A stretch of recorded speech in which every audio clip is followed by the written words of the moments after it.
Una de las afirmaciones que encontrarás en Internet es que el relato del Génesis fue originalmente inspirado o plagiado de otra obra antigua llamada la Epopeya del Gilgamesh. Y si el relato del diluvio en Gilgamesh, encontrarás muchas similitudes con lo que leemos en Génesis, como que el héroe del diluvio construye un barco para sobrevivir en la tormenta, libera pájaros, hace sacrificios después, y los dioses lo bendicen. Es a partir de estas similitudes que muchos sugieren que el relato del Génesis se tomó del relato del Gilgamesh, o fue simplemente el trabajo que los autores israelitas utilizaron para hacer su versión del diluvio. Sin embargo, cuando profundizas en esta afirmación, encontrarás que los académicos notan que la afirmación de plagio directo es poco probable, y la verdad es más complicada. ¿Copió el Génesis a la epopeya del Gilgamesh?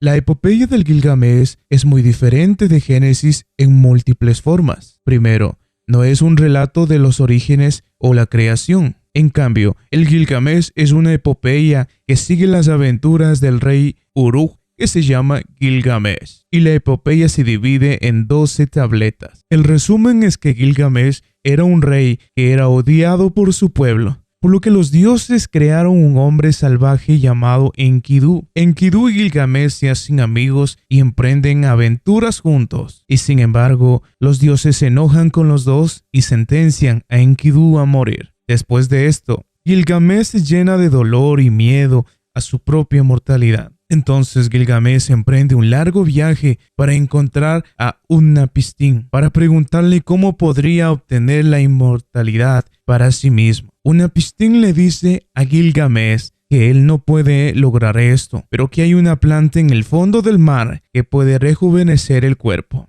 Gilgamesh se las arregla para conseguir esta planta, pero en su camino de regreso a Uruk se detiene para bañarse y una serpiente roba la planta. Por lo tanto, la epopeya termina con Gilgamesh aceptándolo y que la única inmortalidad que puede esperar lograr es hacer un hombre que perdure a través de las generaciones. Entonces, como pueden ver, todo el relato no se parece nada al Génesis. Pero cuando Gilgamesh visita a Utnapishtim, se entera del diluvio.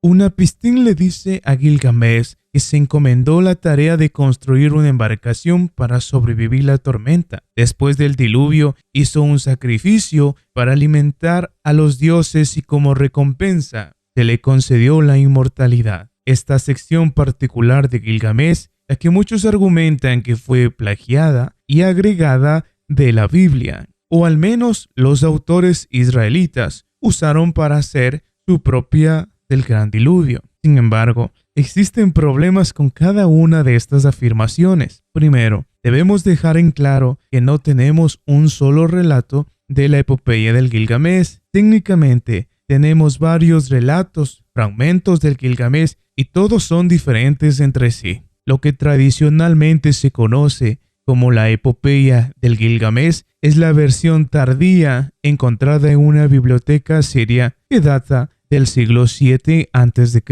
Tigay dice de versiones fragmentadas anteriores. Las del segundo milenio, aunque textualmente relacionadas con los textos de Nínive, difieren considerablemente entre ellos. Las formas acadias de la epopeya, atestiguadas en los textos del segundo milenio, desaparecen al final de este milenio, para ser reemplazadas en el primer milenio por una versión de la epopeya básicamente estandarizada, donde quiera que se encuentre y que se caracterice por un estilo distintivo. Entonces, lo que podemos recopilar de las evidencias es que Gilgamesh se actualizó y cambió con el tiempo, y hay varias versiones diferentes, lo que muestra cuán fluido era el texto antes de la construcción de la epopeya tardía. Hemos encontrado variaciones en versiones fragmentadas sumerias, acadias, hititas y hurritas, esparcidas por todo el mundo antiguo. Todas estas parecen ser más antiguas que la última versión completa y se pueden encontrar diferentes en todas partes. Aquí hay algunos ejemplos. En los primeros textos sumerios se menciona a Enkidu como una serpiente, no como un amigo. 50 soldados partieron con Gilgamesh en una aventura, pero están ausentes en la epopeya tardía. En una versión anterior se refiere a un templo como la morada de Anu, pero la versión tardía se refiere a él como la morada de Anu e Ishtar. En la versión sumeria, en un momento Gilgamesh quiere viajar a la montaña Cedar para establecer su nombre, pero en la antigua versión babilónica quiere viajar allí para luchar contra un monstruo para establecer su nombre. En la epopeya tardía, esto se modifica nuevamente para afirmar que el dios del sol es el iniciador de la campaña. Jeffrey señala, el episodio del toro del cielo no está atestiguado en la versión babilónica antigua. Se atestigua por primera vez en los textos acadios e hititas de Atusha. En la epopeya tardía, la tablilla número 12 parece ser una adición a la epopeya que contradice el resto de la historia. Enkidu está vivo al comienzo de esta tablilla, aunque muere en medio de la historia. También se le conoce como un sirviente en esta sección, lo que apoya la teoría de Tigai. En la tablilla 12 es una traducción literal de un poema sumerio, anterior agregado al final de la epopeya. Algo así como un apéndice de la historia en su conjunto. También hay variaciones de cómo se redactan las cosas. Muchas veces parecen que las versiones acadias posteriores parafrasean las versiones sumerias anteriores, en lugar de traducir palabra por palabra. A veces, en la epopeya tardía se amplían secciones y se les dan más comentarios, y en ocasiones se reformatean las secciones con nuevas ideas. A veces hay evidencia de corrupción o malentendidos de la redacción anterior. Incluso hay versiones entre los diferentes fragmentos sumerios. Entonces, lo que leemos en la última versión parece ser un texto evolucionado que surgió gradualmente después de varias redacciones y cambios. Y el texto en sí parece haberse entendido como fluido, que debería modificarse según la cultura y el periodo de tiempo. Tigai dice, en cuanto al caso,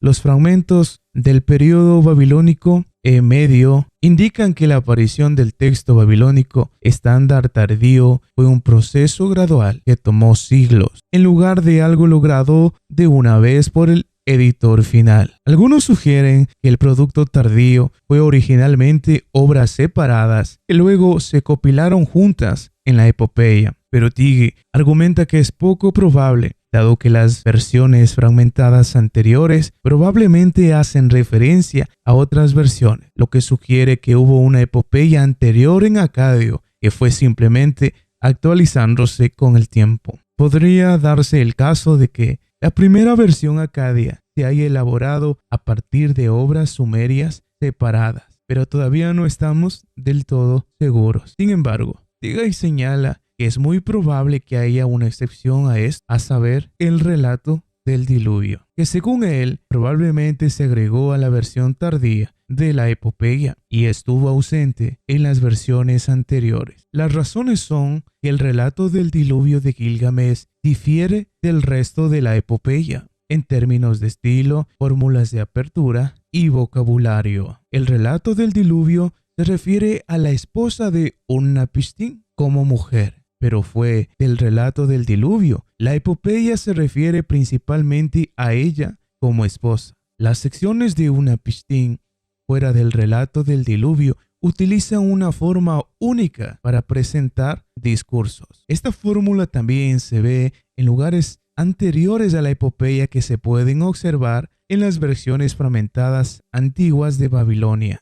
Sin embargo, dentro de la narrativa del diluvio de la epopeya de Gilgamesh, y por otro lado se usan constantemente una fórmula diferente. Abrió la boca para hablar diciéndole ave. La epopeya del Gilgamesh utiliza continuamente un estilo repetido homogenizado, pero en cuanto a lo que respecta al relato del diluvio, este se usa mucho menos y solo en pasajes breves. Cuando termina el relato del diluvio, el estilo vuelve a la repetición y a la homogeneidad a gran escala. Tigai señala que la explicación probable es que el relato del diluvio de Gilgamesh no era originalmente parte de la epopeya, sino que se insertó en la versión tardía y se copió del relato del diluvio en una versión tardía, ahora perdida, del Atrahasis. Ciertas leñas del diluvio de Gilgamesh son virtualmente idénticas a las leñas de Atrahasis. La lista inicial de dioses es más consistente en la lista de dioses en la segunda tablilla de Atrahasis. Y finalmente, y más revelador,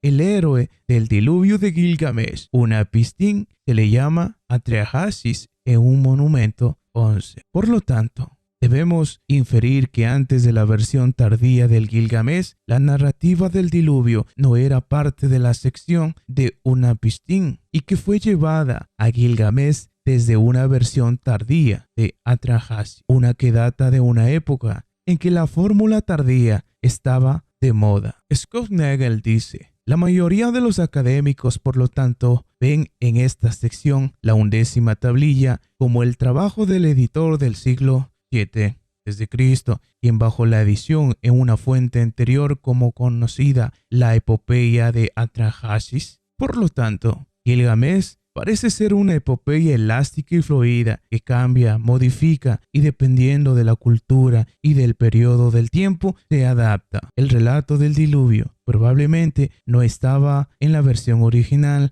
ya que no es consistente en la estructura, literatura del resto de la epopeya y no es atestiguada en las primeras versiones fragmentadas o incluso insinuada. Lo más probable es que se agregó durante la construcción de la versión tardía o incluso en un momento posterior antes de que se colocara en la biblioteca de Nínive. Ahora, dada toda esta investigación, puede ayudarnos a comparar y comprender mejor la relación entre el diluvio del Génesis y la versión del Gilgamesh. Lo primero que hay que tener en cuenta es que no hay evidencias de dependencia literaria directa en Génesis, como ocurre con la dependencia del Gilgamesh con respecto a Atrahasis. Como señalamos, pude encontrar conexiones literarias entre las versiones tardías de la epopeya del Gilgamesh y Atrahasis. Esto es completamente faltante cuando se trata del relato del Génesis. No hay evidencia de préstamos literarios directos como tomar prestado vocabulario, estilo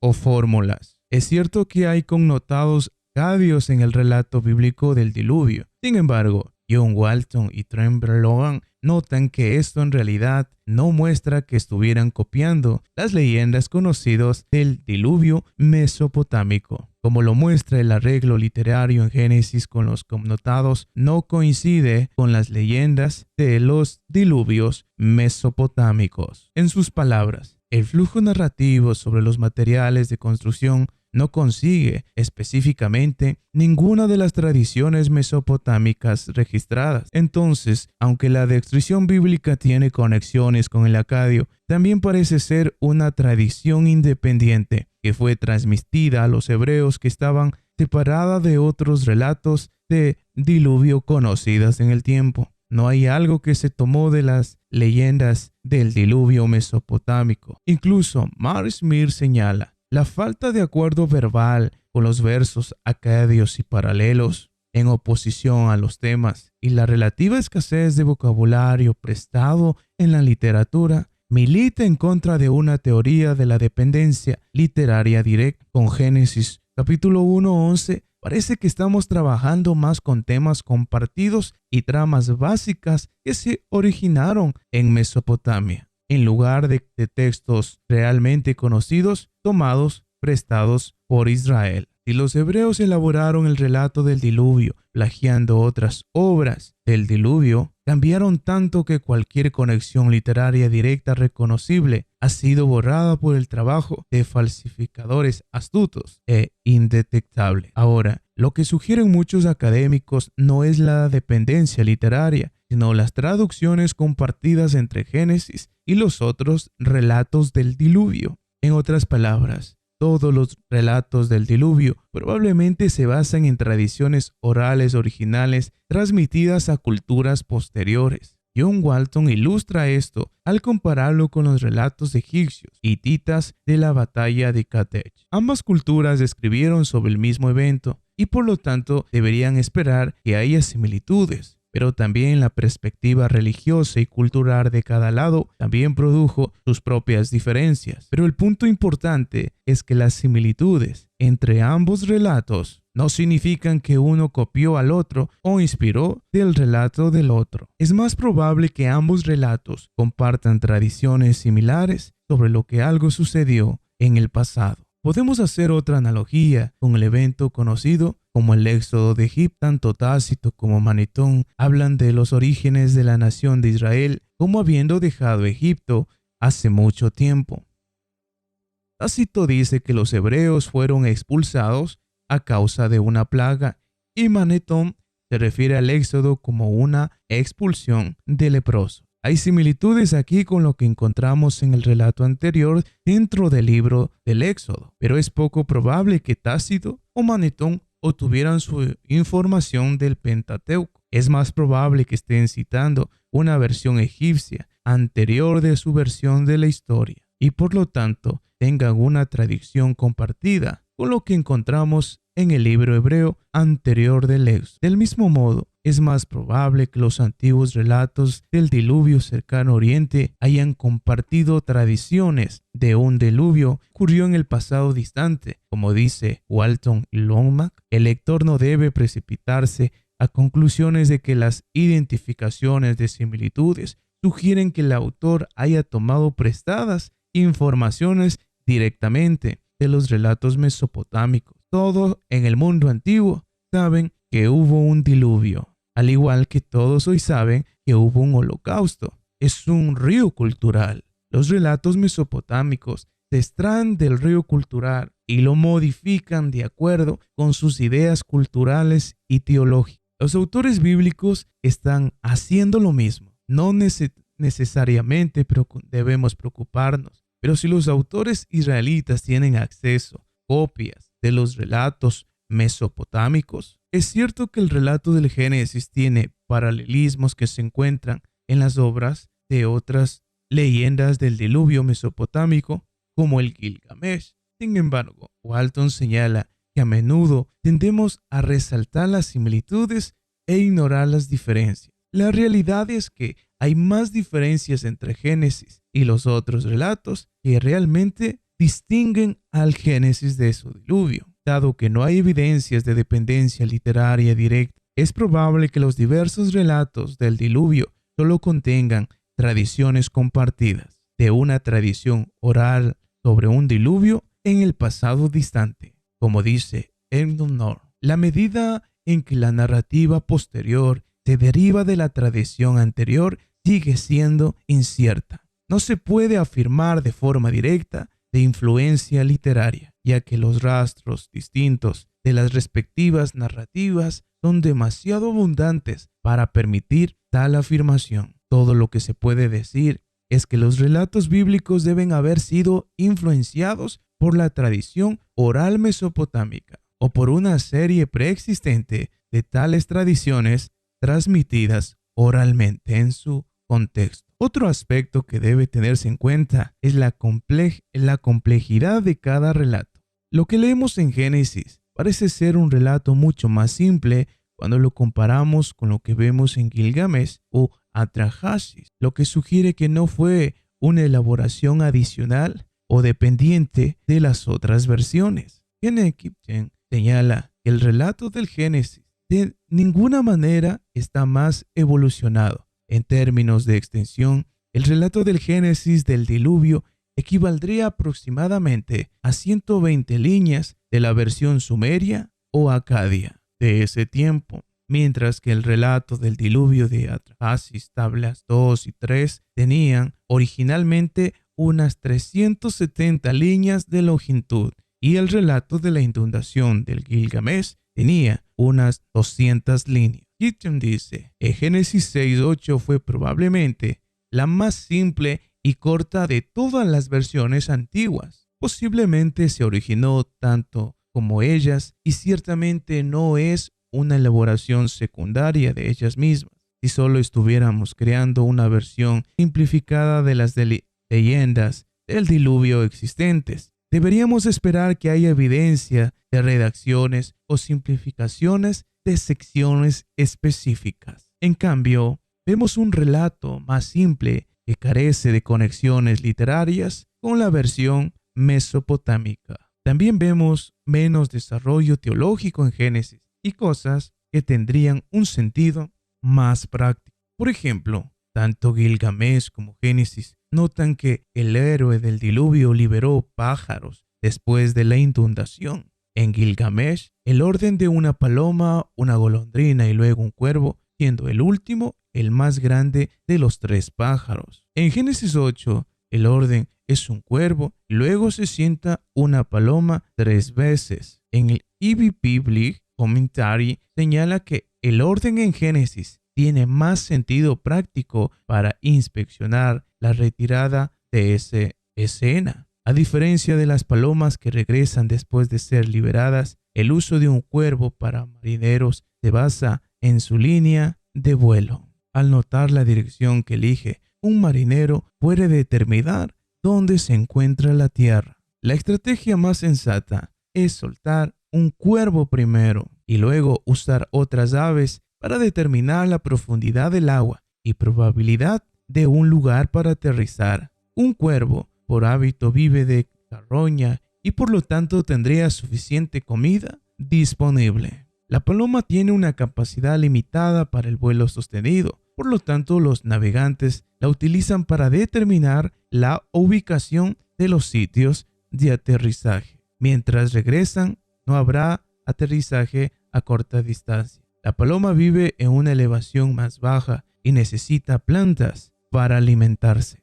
Entonces, Noé soltó un cuervo primero y luego una paloma. Concuerda bien con las antiguas prácticas de navegación. Es probable que primero se suelte un cuervo para seguir la línea de dirección hacia la tierra firme. Dado que no regresó, eso indicaría que pudo haber encontrado un lugar para descansar más allá de la línea de división, lo que significa que las aguas de inundación estaban retrocediendo. La paloma, que es una ave más pequeña, habría sido liberada a continuación para determinar si otras masas de tierra estaban cerca, lo que no se indicó de inmediato. La paloma fue soltada nuevamente hasta que no regresó, lo que indica que finalmente había aparecido suficiente tierra seca. Las dimensiones del arca de Gilgamesh indican que habría sido de 120 por 120 por 120 codos, con 6 cubiertas y 7 pisos. Las dimensiones del arca